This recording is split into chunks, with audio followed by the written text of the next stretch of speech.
back into power. Yeah. Even this was used by him as a torture chamber.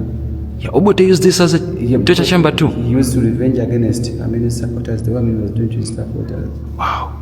It wasn't known by then that this place was existing.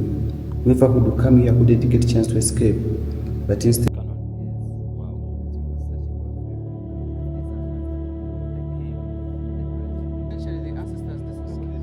Hidden in the heart of Kampala stands one of Buganda's most important landmarks, the majestic Kabaka Palace, a palace of royal power, rich culture, and centuries of history. But behind its beautiful grounds lies a dark chapter. Here you'll find the famous cannons that witnessed Uganda's turbulent past, and beneath the palace grounds are the chilling torture chambers that were used during the regimes of Milton Obote and Idi Amin, where countless Ugandans suffered during some of the nation's darkest years. Today, we take you on a journey through the royal home of Buganda kings, uncovering stories of glory, resilience, pain, and remembrance. Initiative, as I came to this palace, the Kabaka was coming, the king was coming, and wow, this is so wow. The moment the king is coming in, we shall stand still. Yeah, sure. To show his presence, and when he passes. Interesting here, his cars will have to pass in the middle. Within Uganda, East Africa, and Central Africa. Yes. The kingdom has been in existence for more than 800 years. Wow. Led by a king, locally known as Kabaka. Interesting title, Kabaka means a king, but still it means a God's messenger. Wow. Someone who can speak to God straight, to pick message, to bring down to people. Wow. We also give him our message to take it back to God the Creator. Wow. People were religious by then. They knew God the Creator before. Yeah. This modern day Christianity and Islam. Wow. We knew about God. Sure. And we would believe the God couldn't serve alone the office. Sure. Through leaders, they could assist him. Okay. Yeah, in manifesting whatever he would wish to implement to people. Yeah. So Buganda Kingdom, for the 800 years of existence, Buganda has been led by 36 kings. Wow. And the kingship is from father to son. Father to son, okay. But never to the firstborn son. The firstborn son is the caretaker of the family, okay. The chief advisor of the family. Okay. Then the next king is always appointed between son number 2, the last son of a king. And wherever the king is appointed, each new king could have a new home, could establish a new palace. Yeah. Wow. And when the king dies, we call it disappearing. For the tradition, once the king is dead, we say he has disappeared. The moment he disappears, we bury him inside his main house, and that turns to be a tomb. Then a new king will have to put a new home somewhere else. That's now the capital, the new capital of Buganda Kingdom, or the King's Palace. Wow. But at the moment, that tradition was changed. Okay. Today we have one official palace, which is the Mengo Palace here where we are now. Sure. It was established in 1885 under the reign of Kabaka Mwanga. Since then, all the last 3 plus the current king, they have stayed here. Wow. We have one official burial site, which is Kasubi Royal Tombs. It is 4.6 kilometers away from here. It is such a unique site you shouldn't miss to visit when you come to Uganda. Sure. One of the UNESCO World Heritage Sites in Uganda. Sure. That's where the last 4 kings are buried, what we can term as keeping. The kings are kept in such kind of a place. Oh. Yeah. It is still matching with the modern day kind of architecture. However much it was built in 1922. Wow. Yes. Now it is nice. the king's office, the king is in there. Okay. That was established in 1885 under the reign of Kabaka Mwanga. From Kabaka Mwanga we came to Daudi Chwa, he also stayed here. From Daudi Chwa we came to Mutesa II, he also stayed here. Then from Mutesa II we came to the current king of Uganda. Okay. Yeah, these are the kings who have used this area. For the past 3 kings from Mwanga, Daudi Chwa to Mutesa II, they were residing here. Wow. But at the moment, the current king never stays here with all his family. Okay. This is more of an office. An office? Yeah, because this palace was once attacked on 24th May 1966. Wow. That's what we call the Kabaka crisis. It was after a political friction between the king and the prime minister of Uganda by then, Milton Obote. Yeah. And of which the prime minister ordered the army to attack the king. What? Yeah, so with all that, many people were killed from this area. In the tradition, the king will never stay in a place where majority died from. Okay. That's why the current king has got another home, which is over 10 kilometers away from here. Wow. He comes during the day, in the evening he goes Stays back. off. When you look at this palace, you see this kind of a very beautiful architectural design, architectural house like this. Yeah. It is the first modern house among all the king's palaces. Wow. It was built in 1922 by Kabaka Chwa. Kabaka Chwa was the son to Mwanga II. Chwa, remember, he became a king when he was only 1 year, and with all that, he was mentored and became a British. He was even able to visit European countries. Wow. When he was turning 17 years in 1913. Okay. Visiting the Buckingham Palace of UK, he came to admire the modern architecture. Then he came to have such kind of a house being constructed in the King's Palace. So it is such a strong iconic building in the kingdom and the country Uganda. We do regular maintenance and renovate to this house to keep it the way it was. Since it is the first modern house among all the King's Palace, because by then they could stay in huts.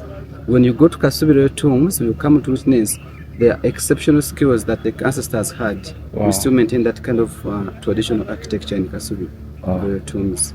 This palace, it is straight facing to the Parliament of Uganda. Wow. We have a building there at the extreme end of the hill or the road. That's the Parliament of Uganda. Yeah. The building known as Bulange. Bulange. That building was built in 1955 by Kabaka Mutesa II. Mutesa II was such a king who was highly exposed, who was highly educated. In his childhood, he went to Europe. He studied from their side. He came to study from Cambridge University, where he came to graduate the bachelor's degree in political science and education. He visited a number of countries like Northern Highland. He reached in their capital city, the Belfast city, where he came to admire such kind of architectural designs for that kind of a building.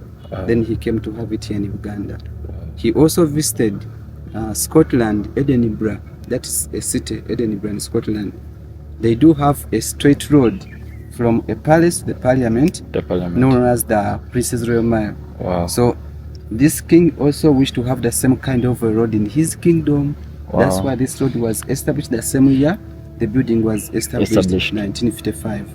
This is a 1 mile stretch up from the parliament to the palace of Buganda. It has got 2 roundabouts. One of it is this first one you're seeing here near. Then the second one in the middle with 2 pillars, brown in color in the form of a long drum. The rest of us, we are all meant to go round, apart from the king's convoy, to go straight. Defining the king is the final man, and he's ever straight in whatever he does. No way to oppose him in whatever he says. I mean, it's canon. Yes. Wow. It was such a powerful weapon by then, because it's such a weapon that was really manufactured by the Russians, Russian made. And these are the common weapons Russians were fighting with in World War II. This kind of weapon, the compound, is to remind us that this palace was attacked one time on 24th May 1966, and the palace was turned into a military barracks. That was done by Milton Obote. After attacking the king was forced into exile. Then the palace here was a military barracks. Then kingship was abolished in Uganda. We spent over 27 years without a king. Not only in Uganda, but in all tribes of Uganda, they never had their traditional leaders. So, when the current king came into power in 1993, the central government of Uganda came to give back the palace to the king of Uganda, taking out all the militaries, but leaving behind this one as a signal or for memories. One, but there are 3. These are cars that belong to the king, not the current king, but the past king, or the former king. That was Mutesa II, the first president of Uganda. This king was so rich; he was among the few richest men in the sub-Saharan region of Africa, of which he could come to afford the Xarias and the nice cars of then, of which few could afford them in these regions I've mentioned. So this king, by the time he became a president, by the time he was attacked in 1966, the king had over 11 cars in his convoy. And his first time to drive a car was in 1948. That's when he got even the international driving permit, driving a Rolls Royce. So this king, when Obote attacked him, a number of his properties were afraid destroyed or vandalized.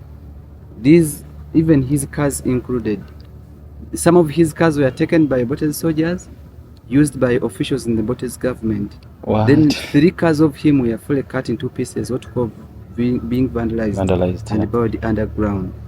After coming back of the current king, these cars were removed from underground and were put here to remind us the crisis, the Kabaka crisis of 1966, when many of the king's properties were all destroyed and many of his servants were killed in this area. Wow. So these 3 cars, we just have them in frames. In frames, okay. This upper frame, it is a car known as Daimura. Daimura. It's such a luxurious car, a nice car. Yeah. Commonly driven by presidents, queens, kings, and it was so common in the royal family of England. That's why the king, the time he spent there, William Tessa too was a soldier as well. Okay. He studied, or he went through one of the best military schools in UK, known as the Royal Sandhurst Military Academy. Then he also got a chance to serve in the Royal Brigade Guards of Queen. All that he was able to witness the kind of cars the royal family had. That's why this king had such kind of a car. Wow. They are very durable, they are very nice. Yeah. And you can even look at this. This is another car known as Cadillac. Cadillac. This frame here. This is Cadillac, American technology. Okay. Yes. Then we have another frame of a sticker here behind. You can identify it with its logo. That's the Rolls Royce. What? 4 Rolls Royces. 4 of them, but 3 were fully were taken. Then 1 was fully vandalized. Wow. But we at least we can see one which is still working. Yeah. One of the Rolls Royces that was in such a kind of a good state. Okay. The current king is owning it now. Wow. It is free, running, functioning. vandalized. It didn't function very well. Wow. Yeah. After many capturing power, a close friend to him gave him kind of weapons, the cannons or the mortars. Okay. Amini was so protective to his weapons. And his areas were very good in constructing armories, most of the underground armories. Not only armories, but even roads, buildings, airports. That's why Amin was so close to them to give them such kind of projects. As when you happen to go back into history, you can see even the international airport was a bit expanded in Amin's government, built by his areas. Wow. So in the same scenario, they came here in 1971. This was a kind of a hill that was bisected. Then they put such kind of a tunnel which goes underground. It has got 5 rooms stretching underground. What? That's where they could store the weapons. It was given such kind of a strong concrete on top, in that you attack a bomb, it wasn't easier for you to destroy all his weapons. Okay. But unfortunately, Amin was, how can I say, he came to fear at a certain time. Because the moment he captured the power, an attempt was done to overthrow his government. 1972, that's why he came to be more aggressive. And he turned this into a torture chamber or a prison. It was used for only 8 months as a store. For the rest of the time, like 7 years, it was a torture chamber. He came up with a strong kidnapping system. If someone is opposing the government, regardless of your status, even if you're a religious leader, you're a bishop, you are a chief justice, you are who, they could come to kidnap you and take inside and torture you. They bring the person in here, force someone to speak his mind. Then after they would go to switch on power, they put them in those rooms. Let us enter. After someone leaving this water, someone who has spoken whatever he has on his mind. Then they come to put them in these rooms. Each room was having a sliding window.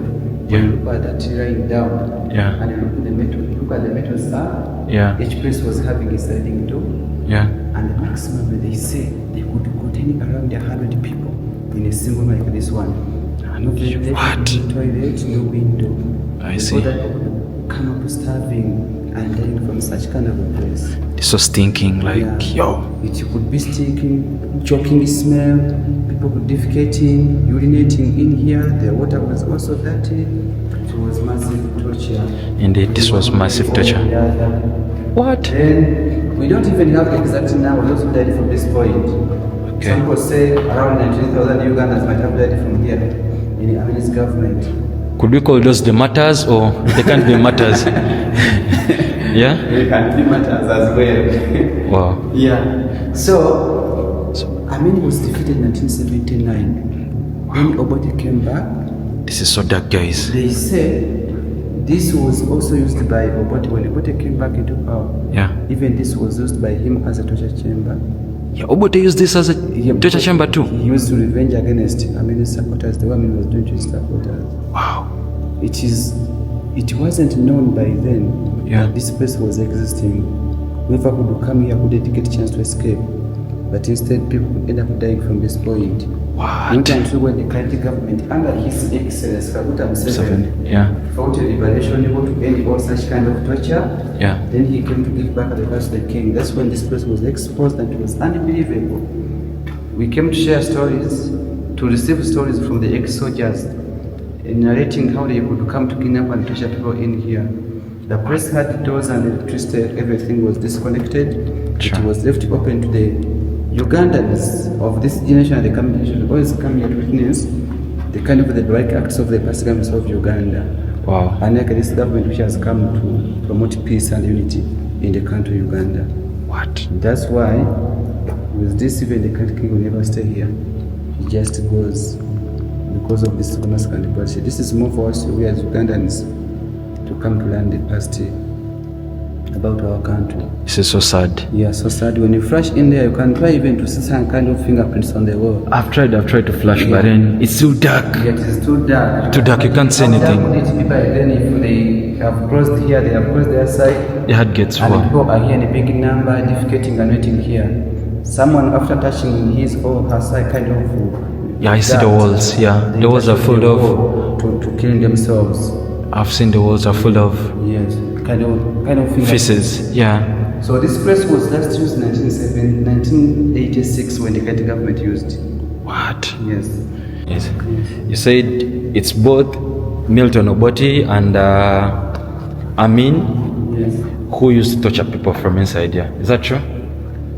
That was just in those two governments of Uganda, Amin and Obote. And Obote. Wow, so the president Museveni liberated us from all these. Yeah, from all these. Wow, this is so sick. Because this whole thing is big, like so big. It is very big, but it is in underground. It is hard to believe that it's there. What? This is crazy, guys. So these were the torture chambers, of Idi Amin and Dr. Milton Obote. Wow. It's in a factory. Really? Yes. You may be asking yourself what kind of products were made from here. They are not cars, they are not guns. Guys, we have come a long way. We have come a long way. This was a factory. Traditional, we still have these kind of factories in the villages. Traditional factories for the... We start from here. Okay, sure. Start from here. Sure.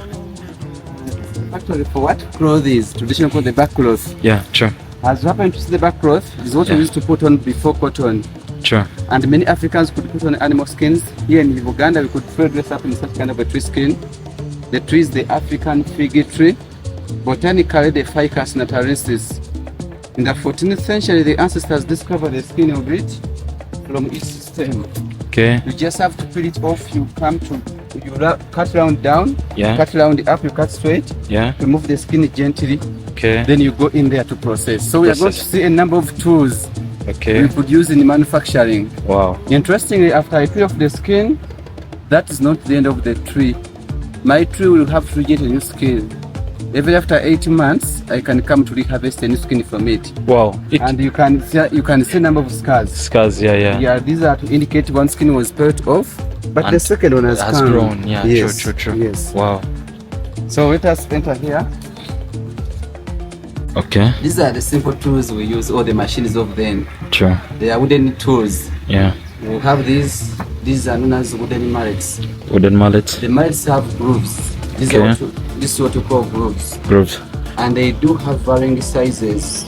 This one can have bigger, medium size, then we have one which is small. Small. True. Because they are always of 3 types. Okay. Then we have this one, known as a wooden beam. Wooden beam. If I happen to harvest a skin, I come to this with the skin fresh. I put here the wooden beam. I pick one of the mallets with large grooves. Okay. What I do is this, what you call malleting. Malleting. Yes. So I do this to make my skin soften. With all this, I'm intending to remove water and the sap from it. Okay. After doing all that, I come to this mallet, medium-sized grooves. I beat the skin. With this, I'm making my skin to stretch. It can stretch 4 times the original size. Wow. Then I pick another mallet. with smallest grooves. They do beat to determine the level of smoothness. Okay. I use energy, yes, because they have been, but I have to use energy. Energy, a lot of energy. And Wow. this entire process can take me around 7 hours. 7 hours. Wow, Probably malleting. continuously, yes. Wow. Then after you go to sun dry, you're turning a product turning reddish brown. Okay. This kind of material. Just Then yeah. as the back cloth. It Okay. was such multi-purpose. It could always be used as clothes, Okay. beddings. It could be used as decoration material in the homes. Okay. You see this kind of a pillar is wrapped with the back cloth. Sure. The whole You pillar. could use it as a mosquito repellent. Mosquito repellents. Yes. Yeah. Wow. You could use this as something in exchanging goods, medium of exchange in barter trade. Butter change. You Yeah. could use this in mummifying dead bodies. Dead bodies. Most We used to commonly, wrap the dead kings bodies. are put in Okay. this. If someone is wrapped in use of it, it is scientifically proven. Someone can take a number of 40 years without rotting. Oh, really? Yes, this person, we've used many pieces of this wrapped in there. Wow. Yes, it's such a unique kind of a skill on African continent that has survived for centuries. Wow. That all came to attract UNESCO to declare backcloth. Wait a as minute. Something special. UNESCO World Heritage. Yeah. Recognized that? Yeah. Wow. Recognized backcloth as UNESCO intangible heritage. Heritage. Wow. Currently, we do export to Germany. They are using the backcloth with the Mercedes-Benz. Benz. If you happen to find a Mercedes-Benz car, some of them, Wow. I have to check on that. reddish brown. They do take backcloth like this. Yeah. They do further process to Okay. maintain this car. They make the car cushions. Wow. That's how interesting it is. Something special from Uganda. Wow. Yeah.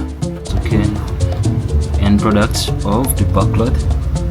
The question goes, how does it feel like right now? Because in the old days it was worse. Like, how does it feel right now after the coming of President Museveni? How does it feel like for we Ugandans who are liberated from all this that we have seen? Truly. Yeah. So with this, first of all, we can thank the government for the peace that was brought in Uganda after all these kind of barbaric acts done by the past governments of Uganda. But this is kind of an open question to each and everyone. Yeah. To give marks to the government according to where you want. True. Yeah. True. Because Yeah. what I've seen, Yes. it was just too much. Yeah. It's just too much It was really unbelievable to Yeah. see all such kind of things being done. in the country. Yeah. To a fellow African again, which sounds so weird. It was very weird. True. So I pose that question to each and everyone. You can come to To give marks to the president who is on right now. Yeah. Because Okay. the government can. He's always having opponents and supporters. But True. I think a lot was done to liberate the country. True. Yes. We really appreciate. Yeah.